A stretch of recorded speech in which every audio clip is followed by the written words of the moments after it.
to our fifth Network Cafe of our series, and to 2024, which is super exciting, a new year for our cafe series and for our network. Excited to see what it brings for everybody. My name's Colleen Stewart. For those who don't know me, I'm the communications coordinator for the New Hampshire Food Alliance. As I said, you're all welcome to continue introducing yourselves in the chat, sharing whatever you'd like about yourself to the rest of the folks on the call. Again, you'll see our agenda in there, and myself and my colleague Nicole will continue to share that so folks can follow along with our presentation for the day. Before we get started, I just want to set a little grounding for everybody, especially for those who are new and this may be their first Network Cafe. They may not know a lot about the work of the Food Alliance or what we do. So I just want to share a little bit about our work and our connections to UNH and all that good stuff. So the New Hampshire Food Alliance, we are a statewide network, and we engage and connect people who are dedicated to growing a thriving, fair, and sustainable local food system here in the Granite State. One part of our work is this Network Cafe series, which runs on the first Friday of each month from September to April. And we use it as a space for conversation and learning about various food system topics. And it's a place for everyone who's here to virtually connect with others, not only on this topic, but on their work and connections that they see through our conversations during this time. And we do all this work and more as a community outreach program of the Sustainability Institute at UNH in Durham. As part of UNH, we share the university's dedication to diversity, equity, access, and inclusion. We believe those four tenets are foundational to achieving our core educational mission and embracing the many characteristics of our community members that make them uniquely themselves. And as part of all that work and commitment to diversity, equity, access, and inclusion, we believe it's important to continually acknowledge the hardships the Indigenous communities in our region have faced, as well as the positive impact they have in our community through we do so through the UNH Land, Water, and Life Acknowledgement, which I will read a little bit from right now. As we all journey on the trail of life, we wish to acknowledge the spiritual and physical connection the Pennacook, Abenaki, and Wabanaki peoples have maintained to Indakina, homeland, which the University of New Hampshire community is honored to steward today. We also acknowledge the hardships they continue to endure after the loss of unceded homelands and champion the university's responsibility to foster relationships and opportunities that strengthen the well-being of the Indigenous people who carry forward the traditions of their ancestors. So that's just a little snippet of our work and our dedication to that diversity, equity, inclusion, as well as echoing UNH's as well. Last thing before I send us into our presentation for the day, I just want to point everybody to that agenda document that I shared, particularly two pieces of that document, which are our desired outcomes for the day, which again will give you a good framing and understanding of what we're going to talk about, as well as our working agreement. They're both linked, or they're both on that document. The working agreement is linked there, and that working agreement is just our expectations of everyone here and what you can expect from us while we spend some time together today. So I'm going to pass it to Nicole. She's going to introduce our speaker for the day and provide us a little framing. Thank you, Colleen, and thank you everyone for being here. Happy 2024 to you all. Some of you have been here for others in this series, but in this academic year, the 2023 to 2024 Network Cafe series, we've focused on the New England Feeding New England report, a regional approach to food system resilience. And for those of you familiar with it, you know that this is a wealth of data pulled together by the New England Food System Planners Partnership, of which the New Hampshire Food Alliance represents New Hampshire, and there are the 5 other New England states food systems networks shown on the screen here, represented in collaboration with Food Solutions New England. So this New England Food System Planners Partnership commissioned the research and writing of the New England Feeding New England report over the last few years. And that report was published early this past summer. And as we all sat with the information within it, we thought this is so much valuable data, but it's overwhelming to know how to dig into it. And we thought the best thing that we could do for our network was to bring you the research leads from each of the volumes and ask them to share a little bit about what they learned and answer questions for you. So that's what we're doing here today. Today we're on volume 4, and we have Holly Fowler from Northbound Ventures here with us. Before we're on the last of the ones on these lists. So Holly led the team that looked at understanding market channels. And the premise of the regional approach to food system resilience report is at its core is the question, what would it look like to source 30% of our food as a region from within New England? And so to dig into that, the researchers looked at what are we currently growing or producing, catching, raising in New England? What are we currently eating in New England?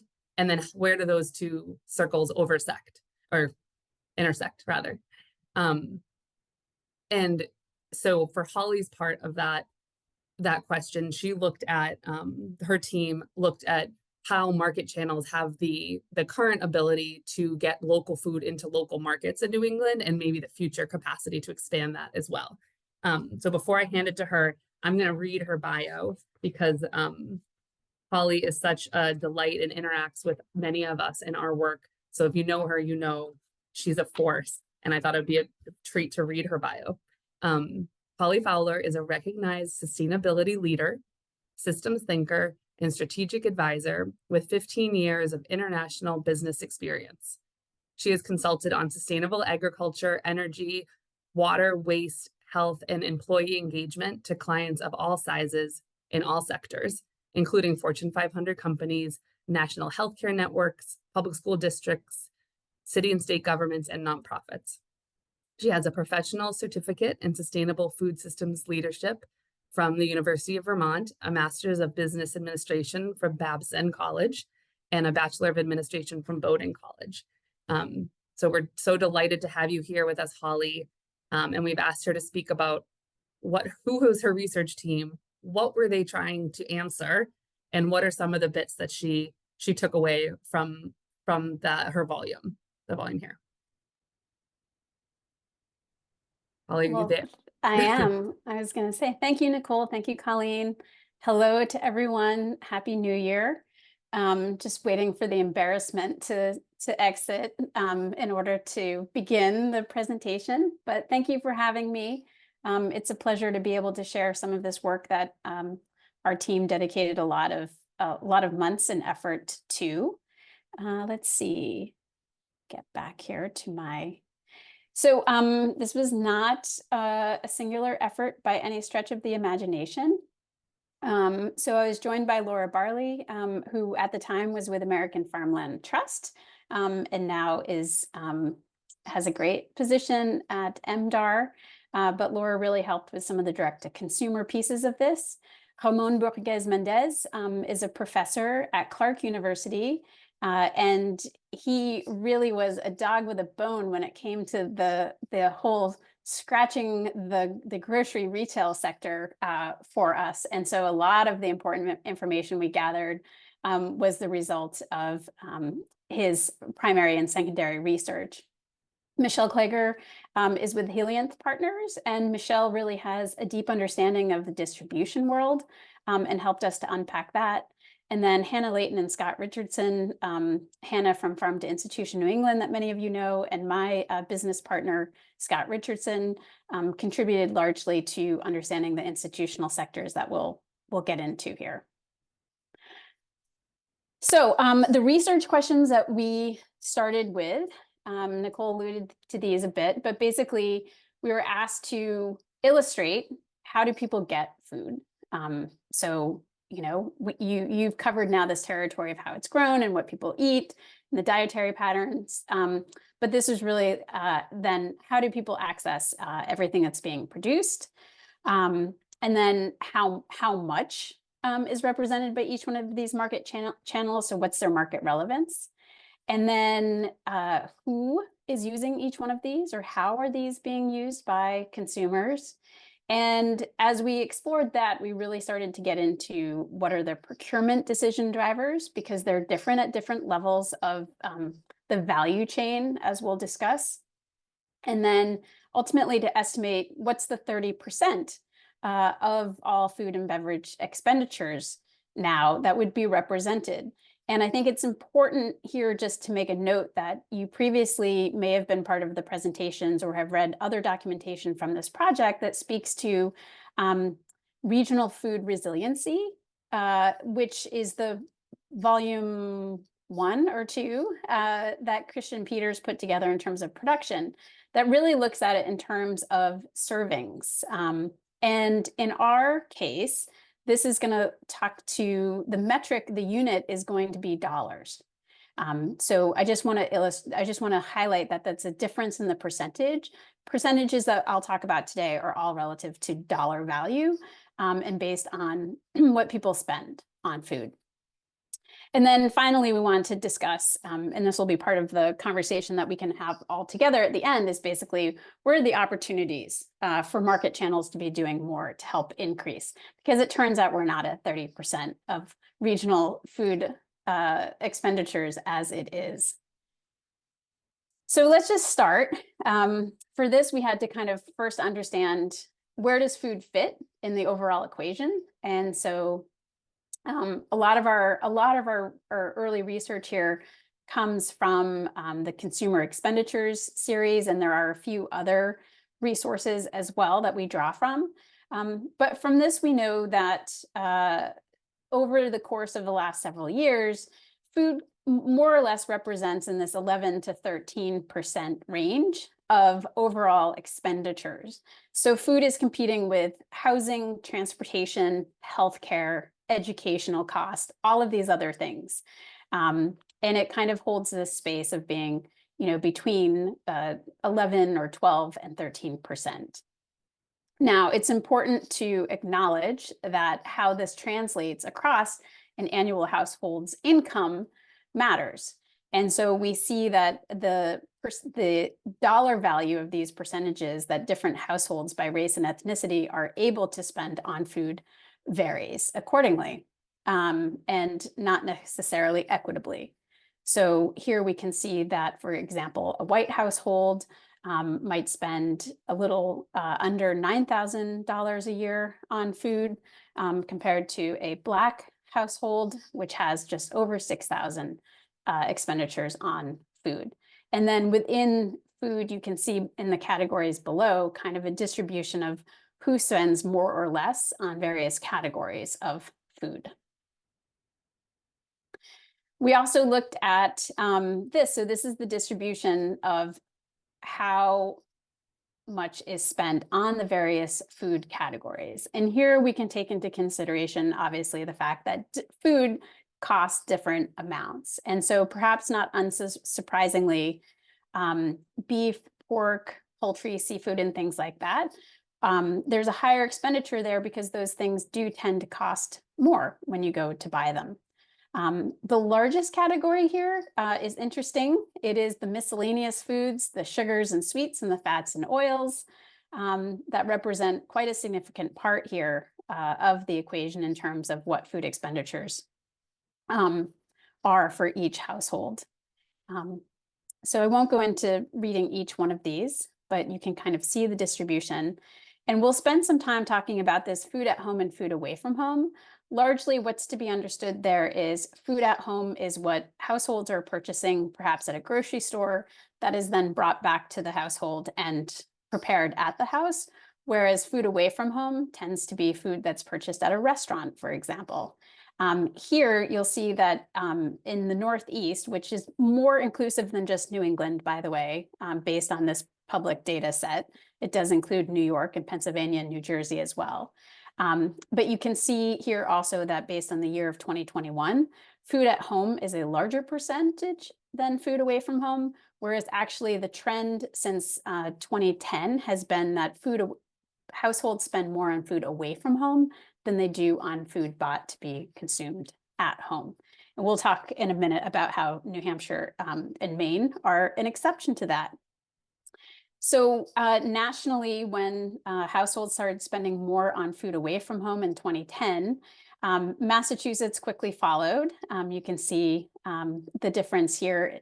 54% is spent on food away from home versus 46% for food at home. Maine and New Hampshire continue to be the exceptions to this rule.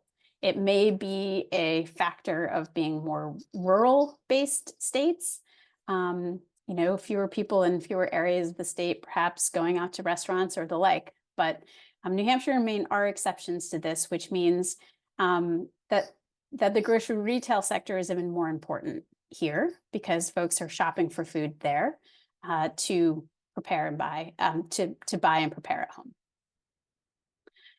Also of importance to note here, I pulled out this so we could see it a little bit better.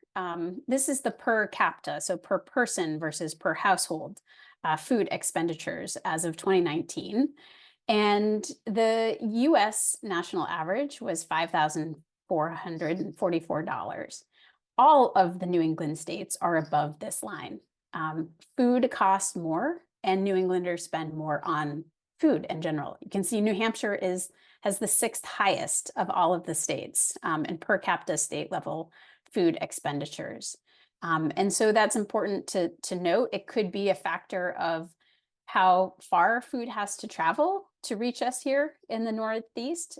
It's not necessarily explained or examined by this particular data set, but food costs more and we spend more on food in general in New England than the national average.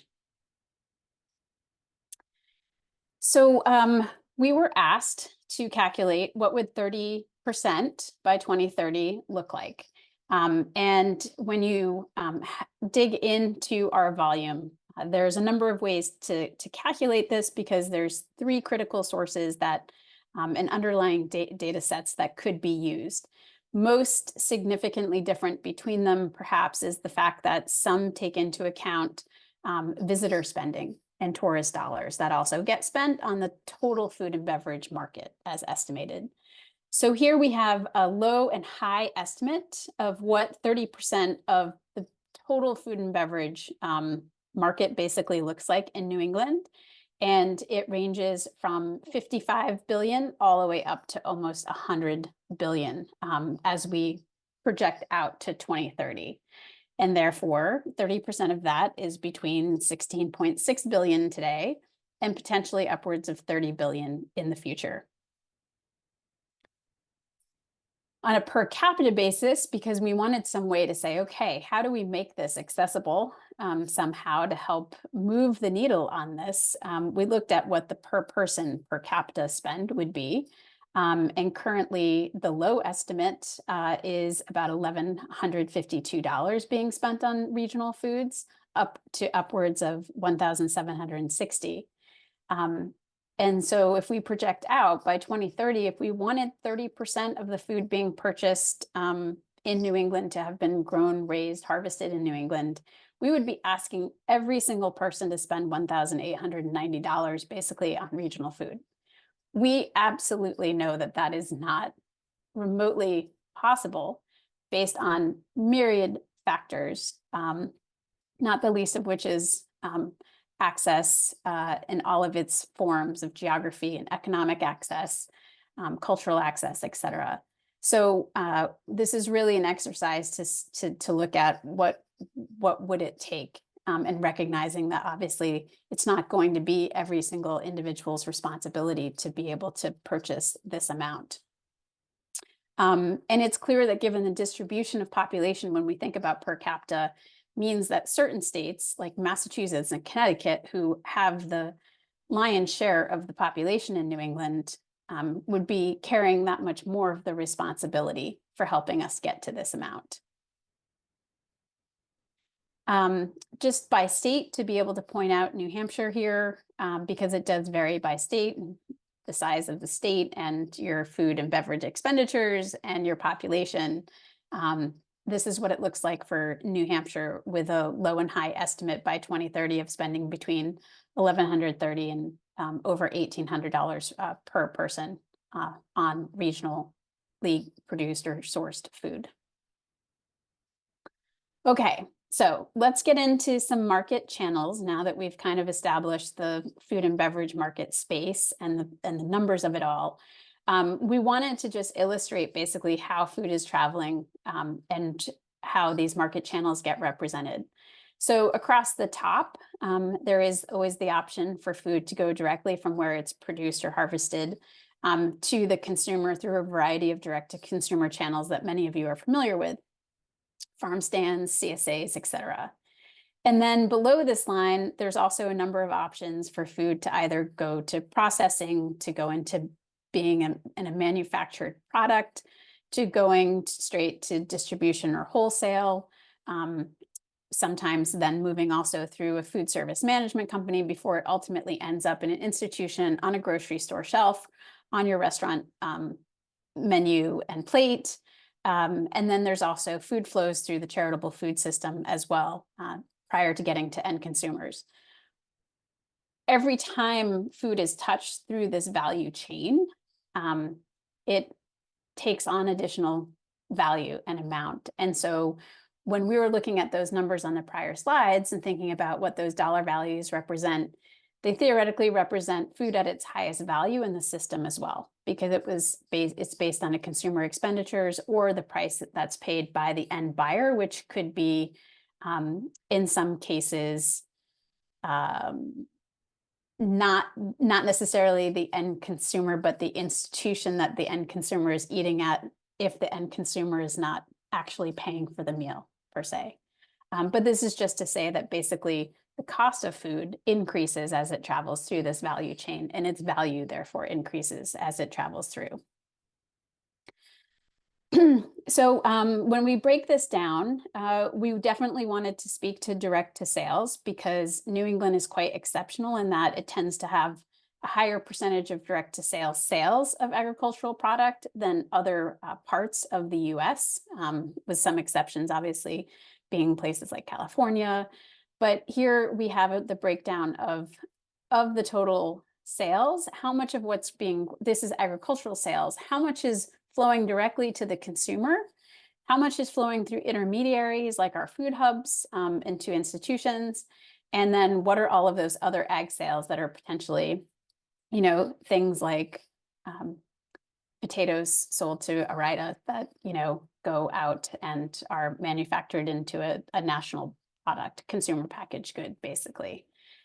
So here, for instance, if we look at New Hampshire is actually doing really great because it's channeling, even though it has a smaller portion of agricultural sales perhaps than other New England states, it's doing a great job of direct to consumer sales and direct to intermediary sales. And that in part is facilitated by the great network of food hubs, for example, that you have in New Hampshire that is helping this, and those direct to consumer marketplaces that New Hampshire has been able to nurture. So good job, kudos to New Hampshire for that. And then these are retail food sales. So looking at how much of what food is being accessed through each one of these market channels, you can pretty quickly see that grocery stores and restaurants, both limited service and full service restaurants, make up the lion's share of these sales. To the right, we still have liquor stores, food service, convenience stores, specialty food, drinking places, caterers, all of our food trucks and the mobile food services. And then this tiny little portion of direct sales is down there at 0.3%.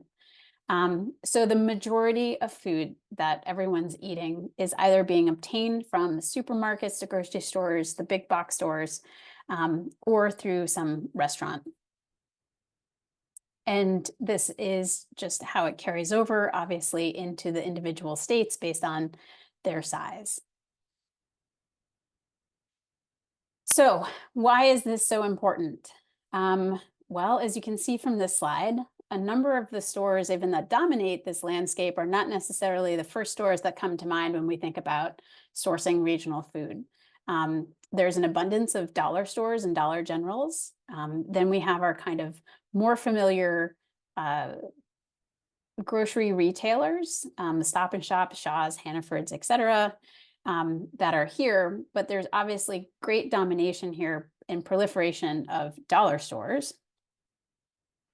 I saw Alan Reitz on here, and so I'm always delighted to see Alan because we are fortunate in New England to have some number of food co-ops who are just invaluable partners in this space, competing with some of those national and multinational brands, but who happen to be huge supporters of regional foods and in sourcing those. And so Vermont has 13, you can see Mass has 8, New Hampshire has 7, and there's probably more that aren't even captured here. But these food cooperatives are invaluable in this landscape to being opportunities to channel more regional food. They're already parts of our neighborhoods and our communities, and they can be an even bigger part. I just want to add that I also, a little shout out to Littleton Food Co-op, who's also on this call. So that means we have 2 of those 7 food cooperatives represented, if not more. I think more, because I think the food co-op stores of New Hampshire are multiples of the 7. So Wow. yes, but yeah, kudos to Littleton too. They do a great job. Right. So what did we learn as part of this? And as we're trying to influence and seeing like if so many people are getting so much of their food from these grocery retailers, how are we going to influence them to source more regional food? And one of the key challenges we have is even though they might have been founded locally here in New England, they might be currently held, controlled, and all decision buying made by a national or international company or multinational company. And some of these are highlighted here. So trying to influence some of the purchasing of these is, you know, not necessarily all at the discretion of the local general manager. So we did reach out, we did some primary research, Hogman specifically, and surprisingly, we were told on multiple occasions either they could not or would not provide data related to their regional sourcing. But one of our hopes is that there are still a number of smaller grocery retailers in the region, perhaps with fewer individual stores, but whose decision-making is still based in the region and could be influenced to be a bigger, better partner in sourcing regional food. The consolidation in this space was not lost on us as we went through this process. So you can see increasingly a fewer number of food stores control food sales.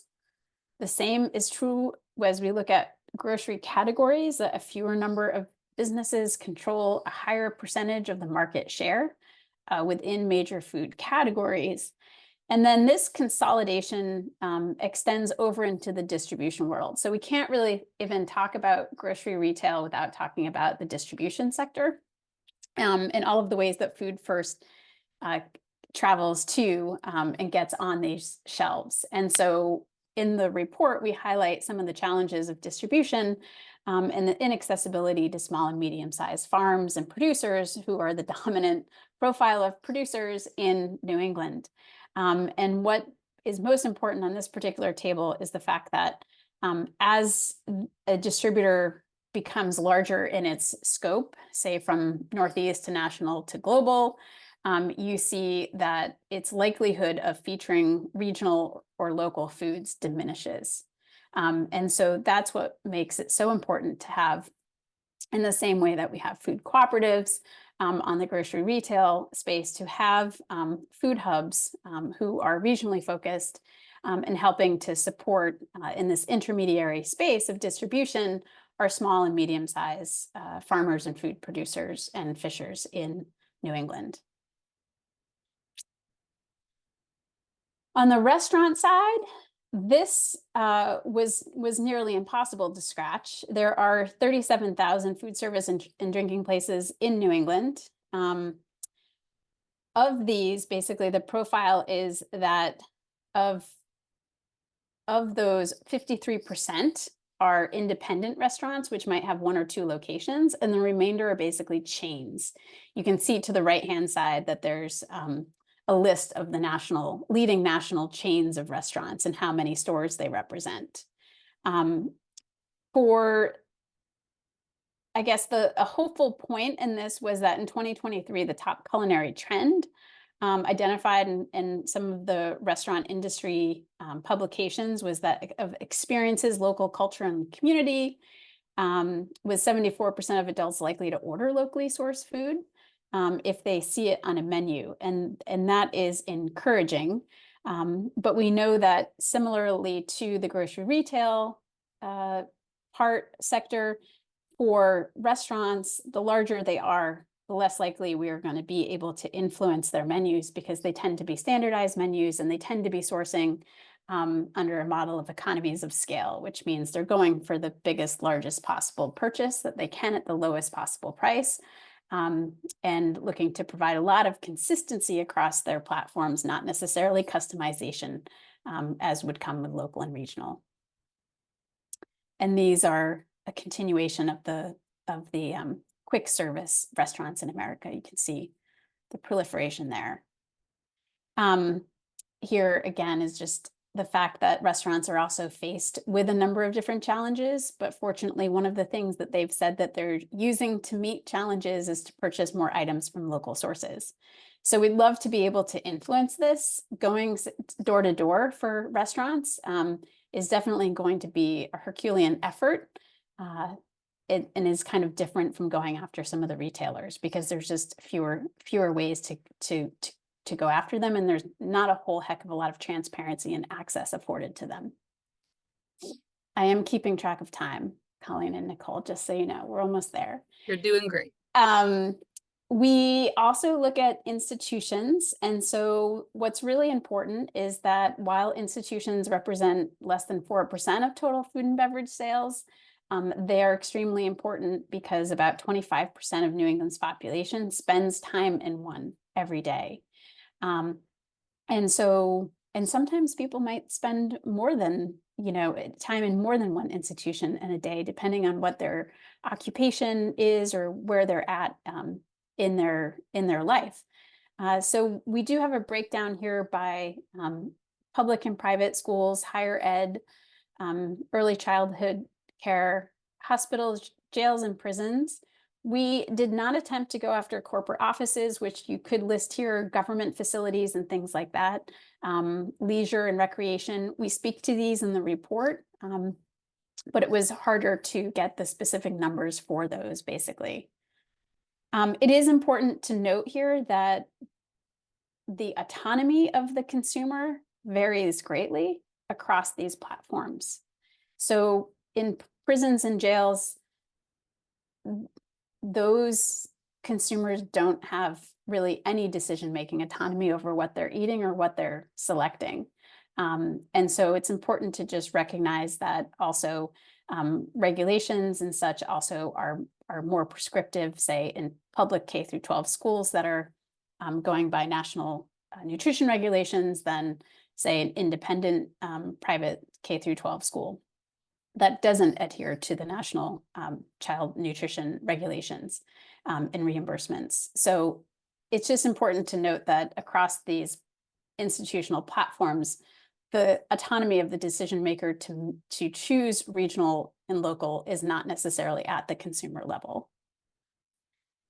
I think I saw Stacy Perslow out there, and I just want to call out New Hampshire Farm to School as being an important part of this equation in terms of moving more regional food into schools.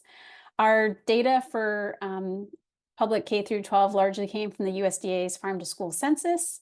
Not everyone participates in the census, so the data is representative of those who did respond to the census from public K through 12 schools. But because food is fixed by regulations, it did allow us to look more deeply at this particular segment.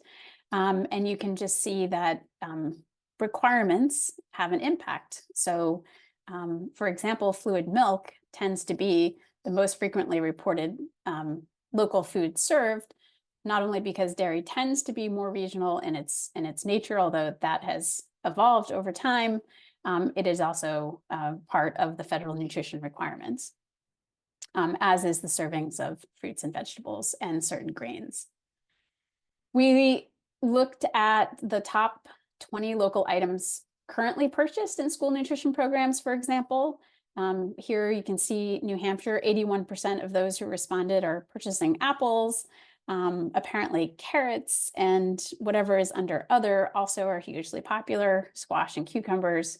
But this gave us an idea of what particular items are currently being purchased and where the opportunities are by state in this particular segment. And then we also did a little exercise to kind of say, okay, if we kind of adjusted the frequency of offering regional food, what could that shift? And so just taking an example of, say, an apple, a local fruit, if, you know, we shifted from 30% of institutions purchasing it daily to 48%, and you can see the flow across here, we have the potential, even in a outlet where it's only open 180 days of the year, to move the needle by 13 million servings.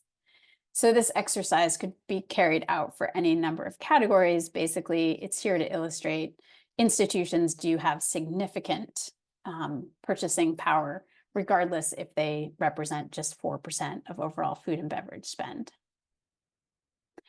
Okay, the total volume is 130 pages, so I've not done it justice. But some of the big pieces to recall are that while there's heavy concentration in grocery retailers and restaurants, all markets need to be part of meeting our regional goals. So we don't have to spend any time debating, you know, if one is better than the other. We just need, everyone needs to be working wherever they can in all of the market channels to do this.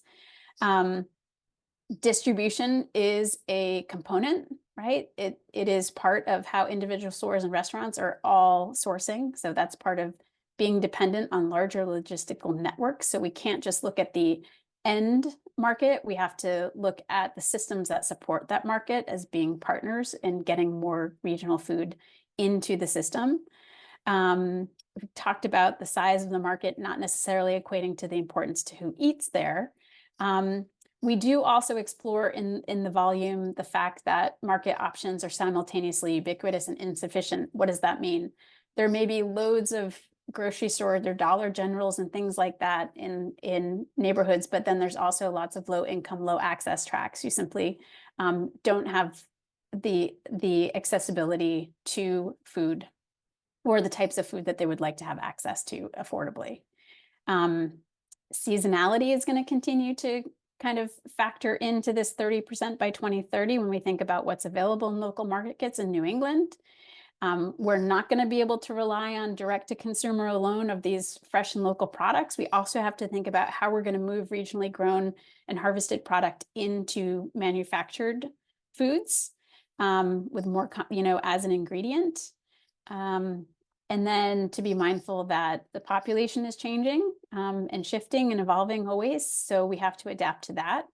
And one of the biggest challenges we ran into is not having any kind of uniform tracking system to know what everyone was using. And there's lack of transparency and standardization of definition. And so the local food count that's currently underway is maybe helping for us to understand this better as we move forward.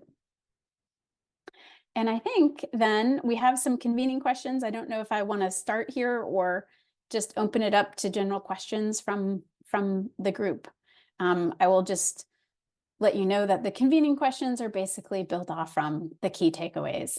So how might we basically get to 30% by 2030? But and maybe Thank you so much, Holly. Should I stop sharing while we talk? Sure. Although you might have to pop it back up to refer to slides. I think you did the 130-page volume justice. Thank you so much. That was really helpful for me, and I've seen all this before. Before we dive into questions, I just want to say to everyone on the call that this information, all of the data sets and more with typed up explanations of them are available. I know we don't all have the time to dig into them and read them, but they are all in that report. the Food Alliance team has a bunch of the executive summaries printed out. And if you want a copy, always reach out to me and Colleen and we'll pop one in the mail to you. We're happy to do that, or a certain volume. We're happy to help provide the report in that way. And I'll stop and let Holly answer some questions. Colleen, do you want to, are any raising to the surface for you? I'm just scrolling back through here. I think Steve Ford had a very specific question about slides 22 and 23, specifically about the percentage of revenue listed, if that is actually for food, particularly in the dollar store categories. Okay, and this is why we said we might have to go back to the slides 22, and let me just see here.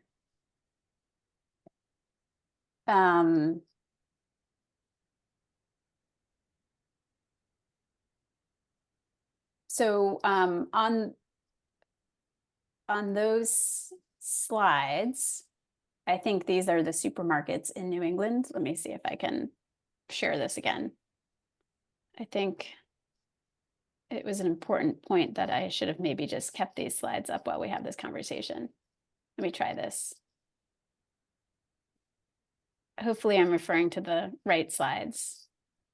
Colleen, does this look familiar from the question in the chat? I think so. Steve, I don't if you want to give us a thumbs up if this is what your Or question do you was. want to chime in, Steve, and ask your question? Yeah, by all means.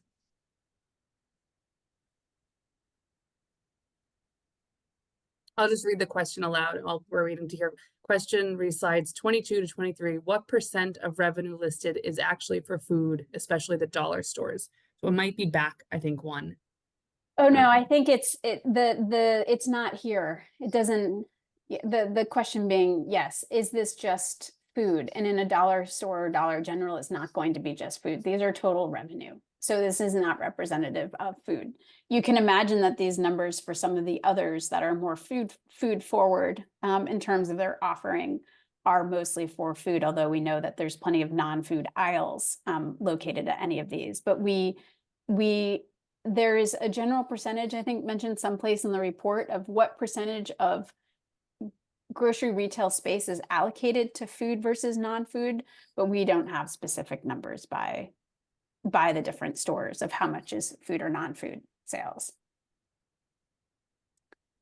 Go ahead. I was just going to say, I captured a few of the chat questions that I could maybe answer pretty quickly here. So, and maybe others will want to weigh in here, but one of the questions I saw was whether or not this was going to be shared with the congressional delegation. I think I saw that someplace here with legislators and policymakers, and they are one of the key audiences of this report. And I know that there's specific efforts to make sure that this report is in their hands and being shared. I don't know, Nicole, if you want to add to that from the New England Food System Planners Partnership work at all. No, I think that summarizes what I know about it. Okay. Another question here was how does SNAP dollars fit into this, as well as market match and double up bucks? So if those are being supported through the direct to consumer, they're going to be in the direct to consumer sales numbers as well. They'll count there, and likewise they'll count among sales to the grocery retailers. So those are being incorporated across their, wherever the funding is actually being, the benefit is being spent, is captured in these. Deeper data on the role of grocery co-ops in market access, other than to say that they gave us some of the most access in terms of understanding who they're actually sourcing from and the number of farmers and that they support, for example. Just go over to this. Oh, it was back. Just to point out the co-ops in this question. So no, not other than to say that we know that they're already doing a heavy lift for us in terms of sourcing regional food. We just know that because of their mission base operations, and that we're most likely to rely on food cooperatives to be part of the grocery retail equation. Although if you look at the numbers of stores of co-ops versus those in those kind of national and multinational chains, obviously the national and multinational chains have got to be a part of the equation as well. Don't think I did Ruth's question justice, but Colleen or Nicole, other questions here? Heather just added one in the bottom if you want to read it, or I can. Yes. So Heather's question, New England spends more per capita on food than some other parts of the country, right? They're in the top 6 of what is spent on food. Can you tell from the data if our food is more expensive, or we just spend because we have higher incomes as well? We do not know that from the data, Heather. And in fact, some of the information that we had was part of a brand new series that was released in April of 2023, and you will have noticed that the date on this report is May 2023. So we got a whole new series of state level data from an entirely different underlying source about a month before, and Scott Sawyer did an amazing effort of trying to incorporate that. But the truth is, Heather, in some cases we have data, but there's actually no underlying explanation for why that might be. So for why New England states are spending more, it is for any number of reasons of land costs more, food travels farther, food is more expensive here, and all of those things. But if you dig into the USDA's Economic Research Services, this is the April 2023 Estimating State Level Food Expenditure Series. It does explain perhaps how they've accounted for some of the noise in the data and tried to account for some of those things so that it is so this comparison makes sense across this number of states. I think I saw someone raise their hand too. Did someone raise their hand and wanted to ask a question aloud? Alan Reitz. Alan, correct everything I've been saying incorrectly so far, please. And lend your perspective. So much, Holly. Ever since I first met you, it's just like, Holly's on? Okay, I'm on. No, I just wanted to add something to your accurate comment about or question that Ruth had raised from Quabbin Harvest Co-op, which I just looked up, and it looks like a fabulous co-op in Massachusetts. One of the ways in terms of data dive that the data could be parsed, and it might already be in there, but I can say that cooperatives as a whole, when we look at their percentage of sales of food overall, the percentage of local regional food is so much greater, of course, than you would find in a typical supermarket, as in chain stores. Our independent grocers also deserve a good call out too. Those are those small, good community markets. Another aspect that I think even takes the data dive a little deeper, it is the length of the season and the access that those local and regional producers have on the shelves of a food co-op, where a large supermarket is probably going to want that corn, and I want those peppers, and I want those tomatoes. But are they going to be carrying the potatoes deep into November and December, and the carrots and the root vegetables? Probably not. So it's not, to add to Holly's comment, it is both the access to the store shelves and the length of time and the collaboration that happens that I think is true for co-ops and true for the independent mom and pops. On this, I think it might be interesting on the K through 12 side, when we looked at New Hampshire and what New Hampshire actually sources. We should tell everyone to take a Dramamine before attending one of my presentations as I flip back and forth through these slides. But here, I looked at New Hampshire and said, well, hey, look at that, lettuce, 31%. That might seem surprising. But then think about the fact that we have actually in New England a number of hydroponically grown lettuce sources, which allow lettuce to be available at times of the year when, outside of when it's typically at peak season when schools are out of session. exactly. So I looked at this and at first I was like, lettuce, really 31%. And then I thought, oh, it's probably because schools are purchasing a lot of hydroponic lettuce. If it is longer lasting on their shelves, we've just seen that in a number of school districts that sourcing hydroponic lettuce is a better economical choice. It stands up better on the plate, looks better, kids eat it, etc. But to Alan's point about the seasonality, there are some surprises here in the data as well. Rick's question about have you captured donated or gleaned food distributed through food banks and other charitable venues? Yes, so there is a part of the report that speaks to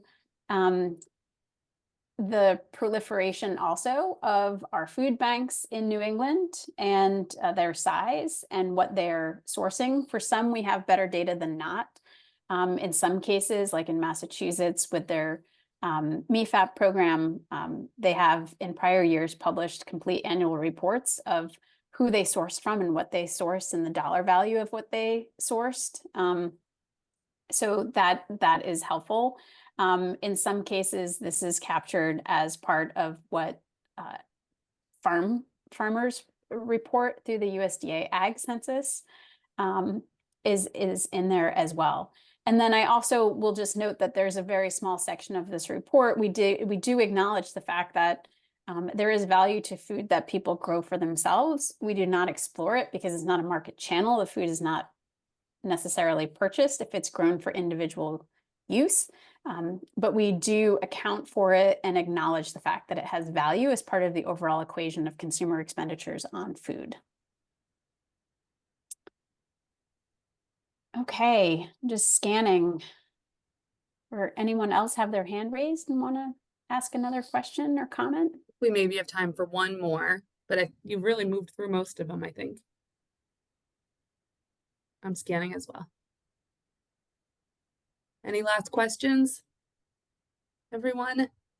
A big thank you from stellar farmer, farm owner, woman extraordinaire, Sarah Cox on here.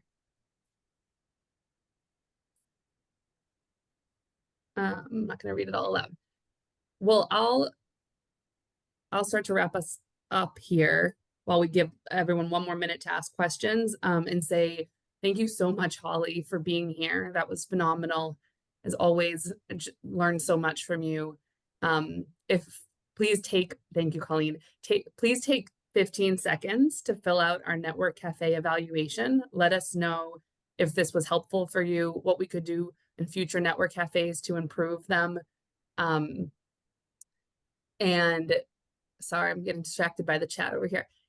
We have the next Network Cafe in early February will be focused on one of the outcomes of the New England Feeding New England report, which is that New Hampshire, spearheaded by the New Hampshire Food Alliance and the New Hampshire Department of Ag Markets and Food, is going to be creating a New Hampshire Food and Agriculture Strategic Plan over the next year. So if you want to hear a bit about that, you can go onto our website or join us for the next Network Cafe to hear a short summary of the proposed process, where we're at in the process, and then spend the majority of the time, about 3/4 of the time, giving your input on what you think that plan should include.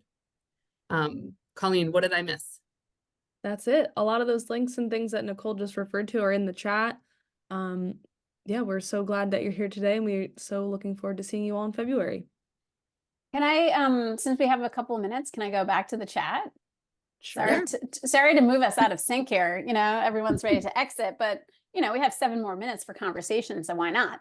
I just wanted to acknowledge Donna's comment, which is really important here. And you know, as a research team, we had these weekly and ongoing conversations about what's working well in certain places of getting more regional food. And you know, obviously there's more success where you have values-based decision-making, like in a cooperative or independent grocery store realm, right? So that's really important. And the same is true for institutions where, you know, there's values-based purchasing happening, which isn't necessarily the business model of what's happening in these other larger conglomerate grocery retailers and restaurant chains that we discussed.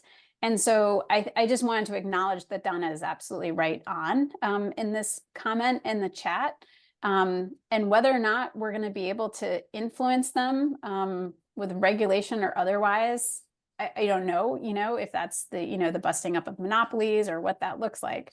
But one of the things we did reflect on is what had made the institutional sector have more success, perhaps, than others in shifting hearts and minds towards the importance of regionally sourced food. And one of the things we recognize is the importance of like community and cooperation. And in the institutional realm, you tend to have groups of people who know each other, who trust one another, or at least are able to communicate and work together. Whereas when you're trying to influence a grocery retailer or a chain restaurant to do something, who is everybody else? It's every other shopper of that particular store or patron of that restaurant. And it's much, much harder to coalesce the advocacy for these particular market channels. And so that's going to be one of the things that we also need to consider is how do we coalesce increased support for the folks who are already doing the great job, like the cooperatives and the independent grocers, and how do we coalesce advocacy to help those who aren't doing as big a job as they could to shift? How do we do that through aggregated demand when we are dispersed as an audience? That's definitely a difference that we see. And so, what can we learn from our success in the institutional segment, basically, and how do we apply that to this whole other area? Like Donna's comment prompted that, and we spend a lot of time kind of trying to explore that. And that's part of where we speak to the fact that percentage of market channel does not necessarily equate to the importance based on who shops there. But recognizing that how we influence these market channels is not, it differs. And we have different coalescing and, power basically as the consumers to influence these different market channels. And in some cases, we just have absolutely no access. I mean, the black box that is the distribution channel and some of the larger retailers is phenomenal. Be a really fun project for someone who has nothing else to do and a lot of money and a lot of energy to chase them down. So yeah, okay. So thanks for letting me go back to that for a moment before we end. That was a beautiful way to end. Thank you. I'm tempted to ask you a question, but I'm going to hold myself back. We have 2.5 minutes. Should we use every last drop? What's your question? My question is probably too big for 2.5 minutes, but is just, what would you do if you had a sort of realistic magic wand and to focus on one area of, given all of this data and all of your other knowledge? Is there an area that feels really ripe for change to you? I'm sure, or just in generally for New England. No, this is the whole point of writing the bullet point about it takes everything in all places at once. Like if you can do something by making a daily choice, do it. If you are in a position of power to influence values-based procurement someplace, do it. If you are part of like playing the role, like I see Caitlin out there, I see Alan and Stacy and all of you are already playing some role in this because you're in this room. Great, keep doing what you're doing, do more of it, ask people to give you more money and more capacity to do more of all of the good work that you're doing every place. What I learned from my days in sustainability and corporate social responsibility is we waste far too much time trying to figure out the best thing when everyone could be spending time and energy just doing something right now. And so I will not give you the one. I will just say everyone can contribute to this wherever they are, whatever they're doing. And that is already making a difference and can make a bigger difference. So the great thing is no one has to waste any time trying to figure out the best way to do this when there's so many ways to be doing it. I love that answer. I think it's spot on. And everyone rest assured, I feel like I'm a TV show host right now. Holly will be back with us in March, hosting a listening session in partnership with the Aspires program of UVM. And so you will see her see her then again. Thank you again, Holly, and thank you all for joining us. Thank you, everyone. Thank you for all you do. Everyone. Take care.